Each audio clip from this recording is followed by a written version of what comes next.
আসরের আজানের ধ্বনি যখন আমাদের কানে আসলো, পাশের রিকশাওয়ালা বৃদ্ধ মানুষ, দাড়ি পাকা, আমি দেখলাম তার মাজার গামছাটা খুইলা মাঝে মাঝে ঘাম মুছত।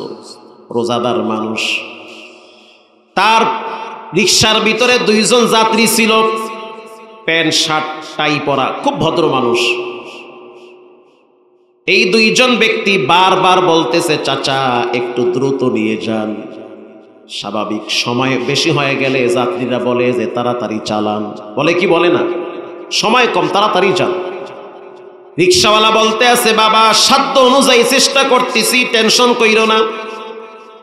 যখনই আজান দিল, রিকশাওয়ালাকে দেখলাম সামনের চাকাটা বেঁকা কইরা আস্তে সাইড করেছে। তখন যাত্রী দুইজন বলতে আছে, চাচা আমাদের বস দাঁড়ায় রইছে সদর ঘাটে, একটু তাড়াতাড়ি করেন। যতটুক বুঝলাম দুইজনে ব্যাংকে জব করে। রিকশাওয়ালার স্পষ্ট বক্তব্য শুনে নাও, তোমার বস তোমার জন্য যেমন দাঁড়ায় রইছে, আমার বস আমারে মসজিদে ডাকতেছে। আপনাদের উত্তরবঙ্গে বাড়ি, তার ভাষায় বুঝলাম। তার মানে সে বুঝাইলো আজান হয়ে গেছে, সব কাজ পরে, রবের হুকুম নামাজ আগে। একে বলে ঈমানদার। এজন্য আল্লাহ তাআলা কোরআনে বলেন, উতলু মা উহিয়া ইলাইকা মিনাল কিতাবি ওয়া আকিমিস সালাহ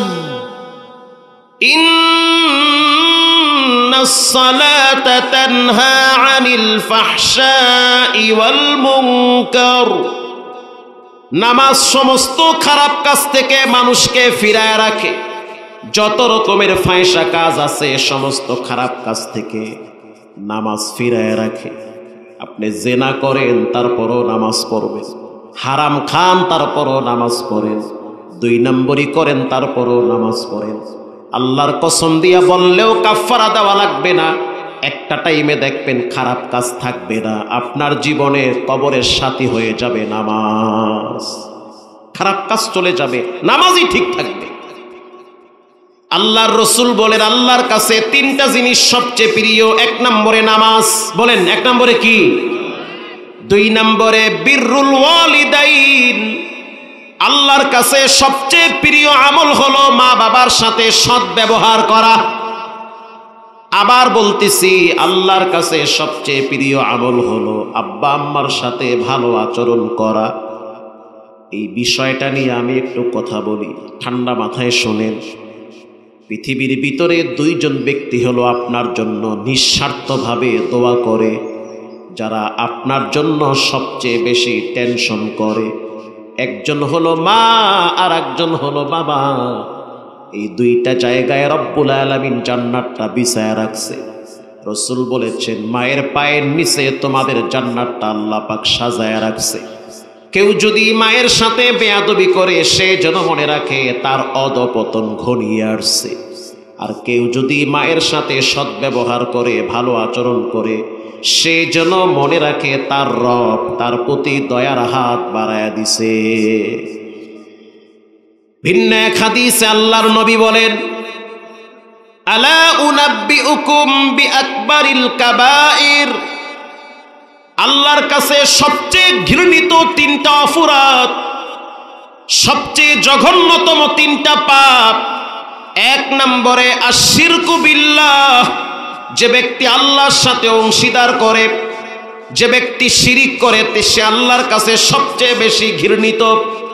2 নম্বরে উকুকুল ওয়ালিদাইন, মা বাবার সাথে নাফরমানি করে। হাদিসের কিতাবে আসছে, মা আয়েশা রাদিয়াল্লাহু তাআলা আনহা একদিন জানলা খুইলা বসে আছে, বাতাস ভিতরে ঢুকতেছে। জানলার পাশে একজন মহিলা 2টা বাচ্চা নিয়ে দাঁড়ায় রইছে। মা আয়েশা বলেন, আমি দেরি আর করি নাই, 3টা খেজুর মহিলার হাতে দিলাম। বুঝলাম মহিলাটা কষ্টে আছে, ক্ষুধার যন্ত্রণায় কাঁদতেছে। কোলের ভিতরে 2টা বাচ্চা, এক পাশে একটা আর এক পাশে আর একটা। আমি তাকাইয়া দেখলাম 2টা খেজুর 2টা বাচ্চার মুখে মা তুলে দিয়েছে, আর একটা খেজুরটাকে অর্ধেক করে 2 বাচ্চার মুখে তুলে দিয়েছে। আম্মা জান আয়েশা বলেন, এই দৃশ্য দেখার পর আমার মনে পড়েছে মায়ের ভালোবাসার কথা। আমি আবার ডাক দিয়েছি, তোমাকে 3টা খেজুর দিলাম, 3টা খেজুর বাচ্চারে খাওয়াইছো, তুমি তো খাও নাই।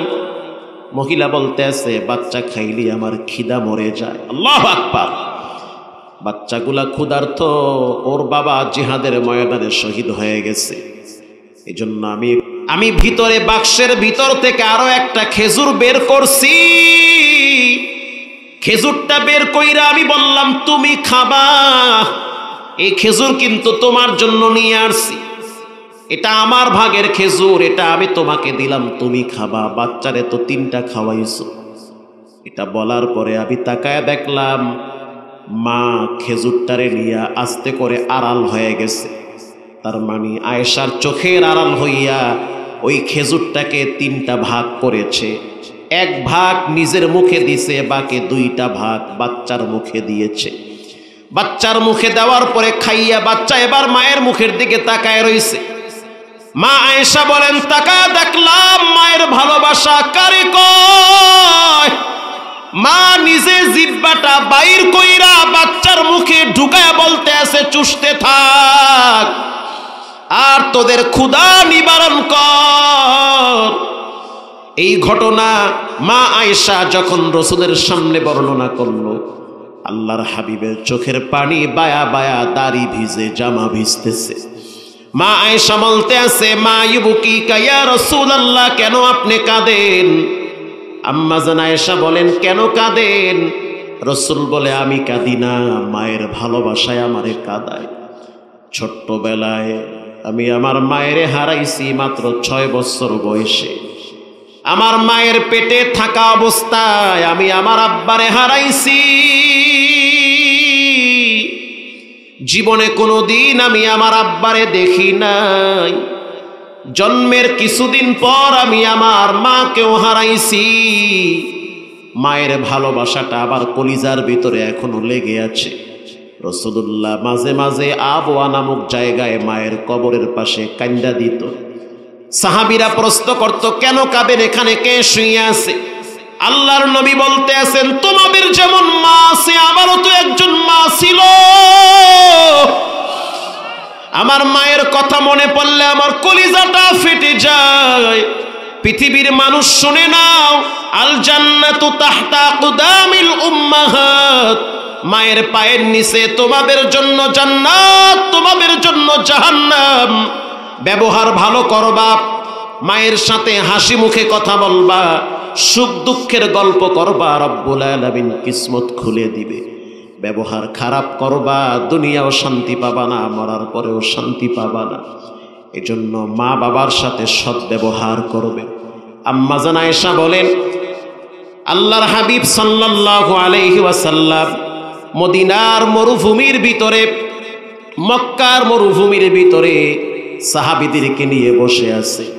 ইন্দিমিন টাইমে একজন মহিলা কোথার থেকে যেন আসতেছে। মা আয়েশা বলেন, ওই সময় আল্লাহর নবীর সাহাবী হযরত আলীও উপস্থিত ছিল।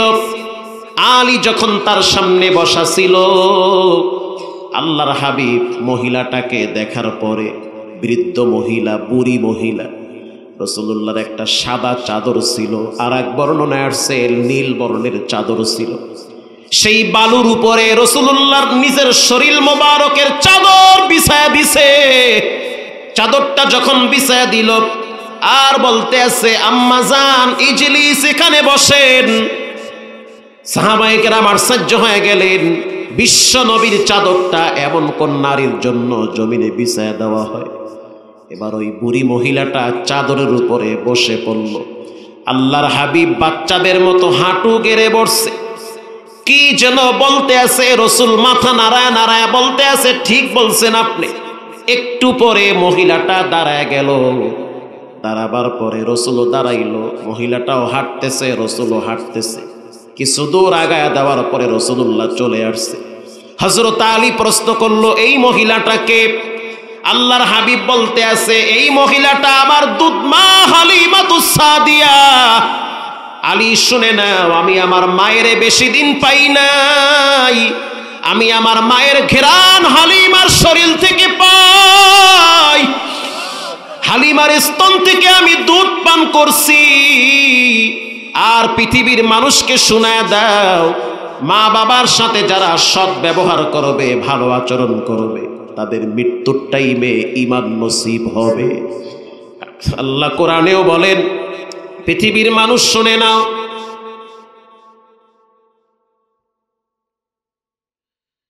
পৃথিবীর মানুষ শুনে নাও, ইম্মা ইয়াবলুগান্না ইনদাকাল কিবরা আহাদুহুমা আও কিলাহুমা ফালা তাকুল লাহুমা উফফিন ওয়ালা তানহারুহুমা ওয়াকুল লাহুমা কাওলান কারীমা। আব্বা আম্মা বুড়া বুড়ি হয়ে গেলে বেয়াদবি করবা না। তুমি যেমন ছোটবেলায় বাচ্চার মতো আচরণ করতা, ছোটবেলায় যেমন তোমার ভাষা ভালো ছিল না, ব্যালেন্স হারায় ফেলতা, আব্বা আম্মা বুড়া বুড়ি হয়ে গেলে তাদের ব্যালেন্স ঠিক থাকে না। কোরআনের ভিন্ন এক আয়াতে আল্লাহ পাক বলেন, ভিন্ন এক আয়াত রব্বুল আলামিন বলেন, পৃথিবীর মানুষ শুনে নাও, ওয়াহনান আলা ওয়াহনি ওয়া ফিসাল, কষ্টের পর কষ্ট তোমার মা করেছে। পৃথিবীর কোনো ব্যাপারে আল্লাহ বলেন নাই যে তোমার জন্য কষ্ট করেছে। কোথাও বলে নাই যে আল্লাহ তোমার শাশুড়ি শ্বশুর তোমার জন্য কষ্ট করছে, কিন্তু আল্লাহ স্পষ্ট বলেন তোমার মা তোমার জন্য কষ্ট করছে। তুমি যখন মায়ের পেটে ছিলা, পা দিয়া লাথি মারছিলা। আল্লাহ তাআলা বলেন, পা দিয়া যখন লাথি মারছো, মায়ের কলিজায় গিয়া হিট করছে। ওয়াহনান আলা ওয়াহনি ওয়া ফিসাল, হাত দিয়া ঘুষা মারছো, মায়ের কলিজার ভিতরে আঘাত করছে, মা রক্তাক্ত হয়ে গেছে। কিন্তু মা কখনোই বুঝতে দেয় নাই যে মা এত কষ্ট করতেছে। আজ তোমার ঘরে ফ্রিজে মাছ গোস্ত আছে, তোমার মা নাই। তোমার ঘরে খাবার আছে, খাট পালং আছে, তোমার মা নাই। যদি মা না থাকে, মায়ের জন্য নীরবে বসে একটু দোয়া করবা।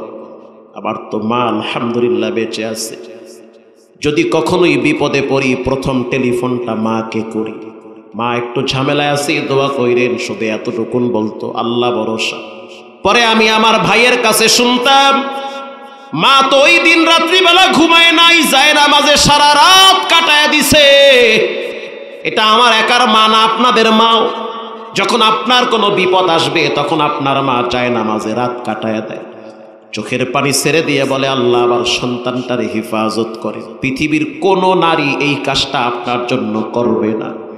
কিভাবে সেই মায়ের সাথে চোখ রাঙ্গায় কথা বলেন, কিভাবে স্ত্রীর কথা মতো মায়ের উপরে চড়াও হন, কিভাবে সেই মায়ের সাথে নাফরমানি করেন। আজিমপুর গুরুস্থান আপনারা দেখছেন, আমিও দেখছি। প্রতি জুমায় আমি দেখি, প্রতি কদরের রাত্রে দেখি, প্রতি ঈদের রাত্রে দেখি। এমনও রাত্রিবেলা দেখছি যেদিন রাত্রে ঈদের চাঁদ উঠছে, অথচ গোরস্থানের গিরিল ধইরা দাঁড়ায় দাঁড়ায় কাঁদতেছে একজন দুইজন না, শত শত যুবকরা। একজনকে দেখে পরিচিত মনে হইল, কে আপনি, কেন এখানে দাঁড়ায় কাঁদেন? সে জবাব দিল, আমার পাওয়ার হাউস হলো এই জায়গায়, আমার মা এখানে শুয়ে আছে। ঘরের বাচ্চাটা অসুস্থ হয়ে গেলে আমার স্ত্রী আমারে ধমক দিত, বাচ্চা অসুস্থ, হসপিটালে যাও। সারা রাত আমার স্ত্রীকে দেখছি বাচ্চা নিয়ে হাঁটুর উপরে ঝুলাঝুলি করে আর কান্দে। সারা রাত আমার স্ত্রী ঘুমায় নেয় বাচ্চার কারণে। আমার স্ত্রীকে দেখলাম রাত্রিবেলা চোখের পানি ছেড়ে কান্দে, শুধু বাচ্চার জন্য, পাখা দিয়া বাতাস দেয়। তখন আমার মনে পড়েছে, আমারও তো মা একজন ছিল, সেও তো রাত্রিবেলা পাখা দিয়ে আমারে বাতাস করছে। আমার মাও তো আমার অসুস্থতার অবস্থা দেইখা রাত্রিবেলা ঘুমায় নাই। আল্লাহ রাব্বুল আলামিন বলেন, ওই মায়ের সাথে নাফরমানি করবি না। মা বাবা যদি কবরে যায়, কবরের পাশে দাঁড়াইয়া চোখের পানি ছেড়ে কান্দো আর বলো, রব্বির হামহুমা কামা রব্বায়ানি সগীরা। আর আব্বা আম্মার জন্য মাদ্রাসা মসজিদে 10টা টাকা হলেও খায়রাত করেন, দান করে দিবেন। বাবার জন্য ফালায়া দেন, মায়ের জন্য ফালায়া দেন। থাকলে খাওয়ানো লাগতো, চিকিৎসা করার লাগতো, তারা তো এখন বেঁচে নাই।